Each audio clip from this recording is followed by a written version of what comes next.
One thing I always liked about Sakuyamon is that you can play option cards for free, and now with Kuzuhamon, you can do it even more often.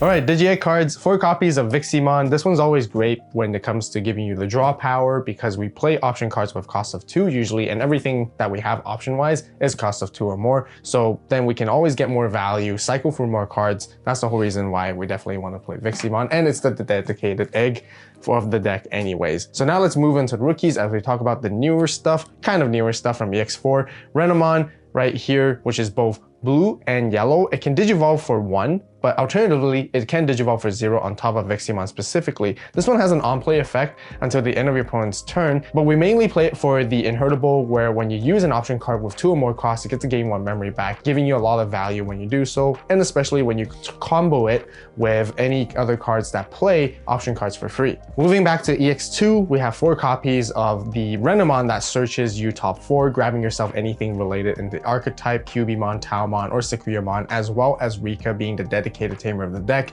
and then it's inheritable exactly the same as the Renamon we saw earlier. You get to gain a memory when you use an option card with 2 costs or more, which is always fantastic.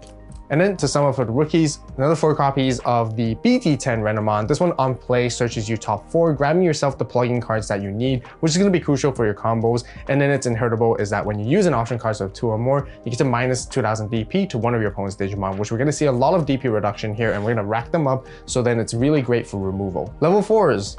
We got 4 copies of Yokomon. This card is particularly good for a level 4 because it is 4 cost to hard drop, which is kind of memory efficient. But not only that, it has an on-play and when digivolving effect, giving you any of your Digimon blocker, one of them, until the end of your opponent's turn. So you can play defensively with this, and then with its inheritable, just like most of the other Renamon we saw earlier, when you use an option card cost with 2 or more, you get to minus another 2000 DP to one of your opponent's Digimon, which we get to see again, racking up as we go through the entire Digivolution stack. Then we got 4 copies of the EX2 Cubimon. This one also has when digivolving, searches the top 3 cards of your deck, adding you more options. Those options are really, really important, especially when it comes to those plugins. You want to see them as often as possible and as quickly as possible because they help you supply with your top end combo. And then it's inheritable, again, minusing 2000 DP as well when you use option cards to a cost or more too. Then last but not least, we've got 2 copies of the BT10 Cubimon. I might debate on adding an extra copy of this just because when digivolving, you have 2 sort of options to go with. You can either return 1 option card with plugin as traits from your trash back to your hand,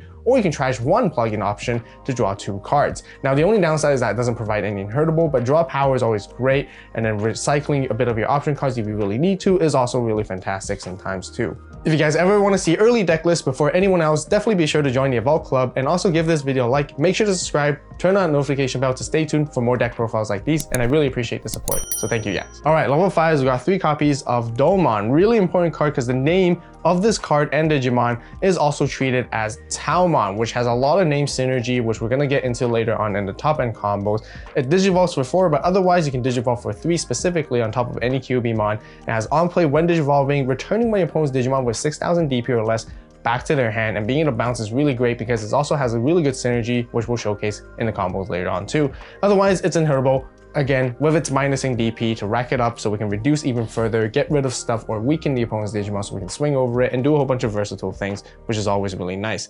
Then we have 3 copies of the EX2 Taomon here too. Letting you play a Rika for when digivolving for free is always the value you want to go for, and an inheritable, like you guys can see, always with the minusing DP. Then with BT10, 2 copies of this one, letting you use an option card with plugin in its hand for free without meeting color requirements as well. Can help your turbo digivolve into your level 6 very quickly with this Taomon, which I also really like. And yeah, always a really nice one to have there too. Now let's talk about a level 6s. Since Kuzuhamon is the main new addition of this deck now, let's talk about Kuzuhamon specifically first. I personally really like the alt art of this with the black and white going on. Really fantastic. One of my personal favorite alt arts out there.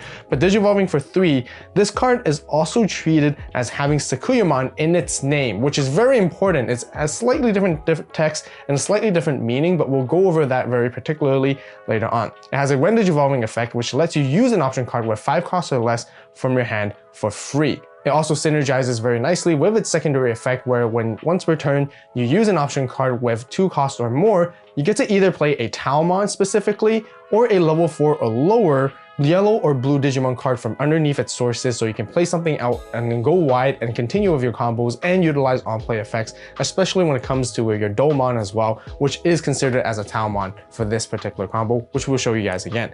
And then of course, as we continue with our level 6s, we then have to, go with the Sakuyamon package. 3 copies of Sakuyamon. When digivolving, you get to unsuspend, you get to add your plugins back for every Tamers you have as well. And then when you use an option card with 2 costs or more, you also get to minus further to 3000 DP to your opponent's Digimon as well. So you can continuing, and all of these are not once per turn as well. So it's always nice, you can rack it up really, really great. And yeah, lots of cool combos, and that's the aggression type. And then for the defensive side of things, there are 3 copies of Maiden Mode right here. This one also lets you use option cards for free. That's 5 costs or less, or also plugins in their names. And then afterwards, you get to put them on the top of your security stack. So it's almost like recovering and keeping your security healthy. And it also has that when attacking effect, letting you digivolve into a Sakuyamon specifically from your hand for paying 1 cost only. One really important thing to keep in mind is that Sakuyamon Maiden Mode cannot digivolve into Kuzuhamon because Kuzuhamon's effect makes it into a Sakuyamon in its name. It doesn't actually treat it as a Sakuyamon, and Sakuyamon Maiden Mode specifically says Sakuyamon only. So you can only still digivolve into the EX2 one. Therefore, there's a little bit of discrepancy when it comes to the combos, so that's totally fine. There's a lot of ways to work around it, and this deck still functions very, very nicely even so. As for Tamers, 3 copies of Rika. It is your memory tamer, but also most importantly, it lets you combo and synergize with your option cards, especially when it comes to those plugins to let you play for free when you attack it and you suspend her. That's why it's always really important for this deck, because you want to see those combos as often as you can. And then as we're talking about our options and plugins, 3 copies of Digivolution plugin S here. This one is just always great to have because it helps you turbo digivolve quickly. It gives you draw power, surge power with security as well. A really, really fantastic card. And yeah, you can climb through your stack very quickly just because of this card.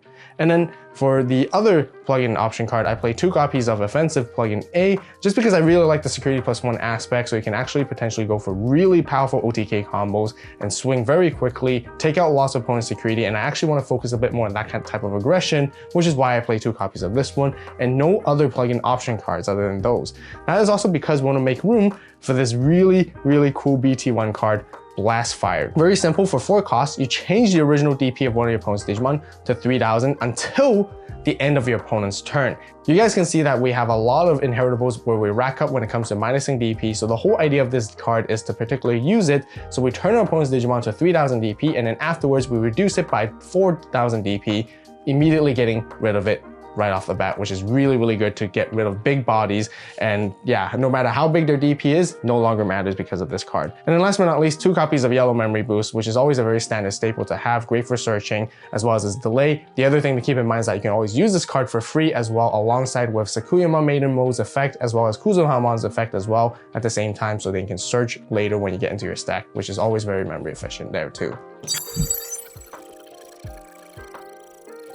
All right, other cards that you guys can be playing. You can actually also be playing TK, which is a fantastic generic yellow memory tamer because it also searches a security stack, so they can grab a specific card and recover one if you ever really want to, which is always fantastic. Just a great suggestion. Another one is actually Mimi, because when you use option cards, you can suspend her to gain a memory back, which is really, really neat. And again, it has a lot of synergy because you use your option cards for free, and then you get to suspend her to gain a memory. Very similar to the Randomon Inheritables right there. And yeah, gaining more memory means more plays. And then for the rest of the other plugin option cards that we talk about, that we have, I am debating of adding at least 1 more copy of High Speed Plugin D inside, just because jamming is very crucial as well. It helps out. Sakuyamon doesn't have the strongest DP, so when it comes to swinging security, it can very likely get deleted by battle. By having that jamming and it can't be blocked is always nice. So I might even switch it up for one of the Digivolution plugin S's or not. And then we have Reinforcement Plugin O right here, or plugin 0, giving extra 3000 DP, but jamming is just strictly better. Its Inheritable is kind of nice, gain a memory and add it to your hand. So these are, again, always different option cards.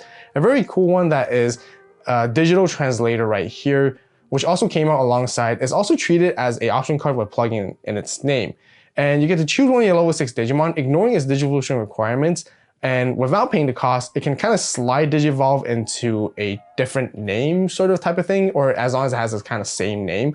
And the whole idea is so that you can use your Sakuyamon to sort of slide Digivolve into a Kuzuhamon, and then go for some other interesting combos there too. Then there's also Defense Plugin C, always really great to synergize with Sakuyamon Maiden Mode because you can play it for free as it's 5 cost, but it gives you reboot, blocker, and also deletion protection until the end of your opponent's turn. So a very nice defensive card right there if you ever want to go for it. But like I mentioned, I like to go for the aggressive strategy and the offensive side of things, so I decided to take that out.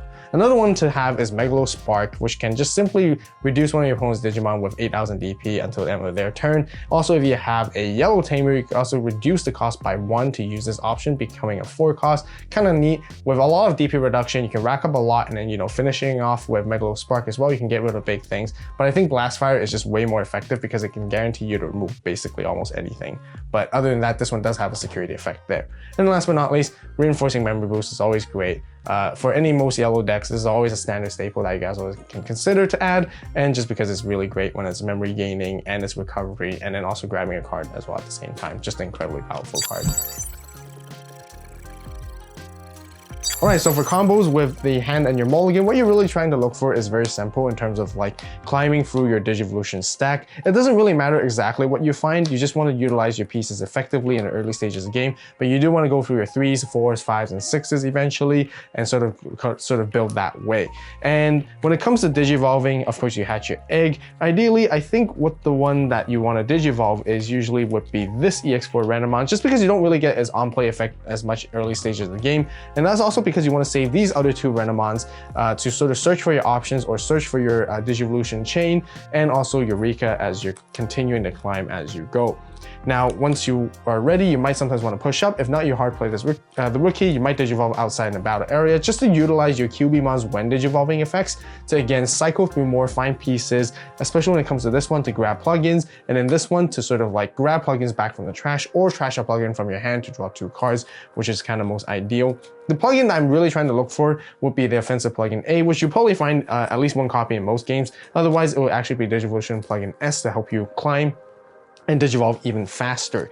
Now, once you get into Taomon, the older EX2 one, it lets you play Rika for free. If you get into Domon, you can also then bounce your opponents that's a 6,000 DP or fewer. And during any of these stages of the time in between, you can actually use a plugin Digivolution S to go into these guys if you ever really want to, or you can save it and then use it to go into either of your Sakuyamon Maiden Mode, Sakuyamon, or even Kuzuhamon out there, depending on which one you have access to and which situation it usually is. For Sakuyamon, you usually kind of want to save it because you want to go into Maiden Mode first and then Digivolve into Sakuyamon so they can do a lot of crazy combos and sort of attack. So here's an example of how you want to do it. The traditional combo going to Maiden Mode lets you play one of the options. You can play the offensive A and then immediately you get to recover it on top, and then you can just attack, Digivolve into this Sakuyamon. If you ever have Rika, you can use this to whether play a Digivolution S if you want to sort of climb through Digivolution again, or if you want to go even hyper aggressive, you can play another offensive plugin A at any given time. Rika is really giving you that versatility because even prior to this, you could even swing in with Taomon, use Rika, Digivolution plugin S, and Digivolve into any of these 3 if you really wish to do so. So a lot of flexibility when it comes to that. But of course, back to that combo, Maiden Mode goes into Sakuyamon. Sakuyamon's going to unsuspend for only 1 cost. You get to grab plugins back from your trash as well, and you swing for 2 checks, or you can swing your opponent's Digimon. You gain memory back with Renamon as well, so keep in mind, so you can continue and cycle your combos that way, because when it comes to Maiden Mode itself can also Digivolve on top of 6, so you can kind of repeat the combo over and over again. But this one's the one that we're most familiar with and we've seen the most. So as for the Kuzuhamon combo, it's a little bit different because it's separate to those combos. You can't really synergize as much, but that's totally fine because what you want to do here is then Digivolve into Kuzuhamon. Once you Digivolve into Kuzuhamon, you get to use an option for free. Ideally, you want to use Blast Fire because if your opponent has something on the board, you immediately use this to turn your opponent's Digimon to 3,000 or less. And then afterwards, because you used an option, you get to use the Domon and Renamon inheritable. So it's very important to keep in mind that you want to have at least 2 because you minus 2k DP on each of them to minus 4k to your opponent's Digimon. So it immediately just gets rid of them outright just like that. This combo works very nicely even with just Maid Mode right here. When you Digivolve into Maid Mode, you can use Blast Fire the same way, and then you even get to recover the Blast Fire too. Unfortunately, the Blast Fire doesn't have a security effect, which is why I guess it's a bit too strong, but it works still very nicely. Once you do it, minus 2k, minus 2k, get rid of the Digimon just like that. back to Kuzuhamon, if you minus it and there's not enough sort of removal, well, usually it should remove it immediately, but let's just say you use a different option. You might use a yellow memory boost instead this time, which is why you want to save it sometimes, which is kind of neat. Get a minus 2k again to your opponent's Digimon, and then you can play the Dolmon underneath, which is considered as Taomon. Now, once it's on play, once you reach the DP threshold to lower it under 6,000 or less, your Dolmon can bounce it back to your opponent's hand. So that's what you want to do when it comes to this combo right here. And then as you start the build wide, then you can kind of repeat again. Then you can Digivolve into maid mode here, and then you can use your Blast Fire once again, and then minus 2k, and sort of repeat the combos and continue to do so. Now, the other card is sometimes you might have Yokomon underneath Kuzuhamon. Once you play Yokomon out, it has on play, it gives one of your guys blocker too. So once you have that blocker, that's your whole defensive stance with Kuzuhamon as well. And then if you ever play the Renamon, you can also kind of like stun the board a little bit if you ever need to, if your opponent has like a board full of like 4,000 DP or lower Digimon here. So it's pretty neat. So with that being kept in mind, the Sakuyamon and the Kuzuhamon deck can do a whole lot of crazy combos, going wide at the same time and go for aggressive plays and basically push for game that way. Basically all at the same time, which is really neat. So if you want to see all the combos that I just showcased in action, be sure to watch this video right here by clicking it right now. As always, thank you guys so much for watching. You guys have a great day, great night, wherever you are. See you in the next video. This is Avault, signing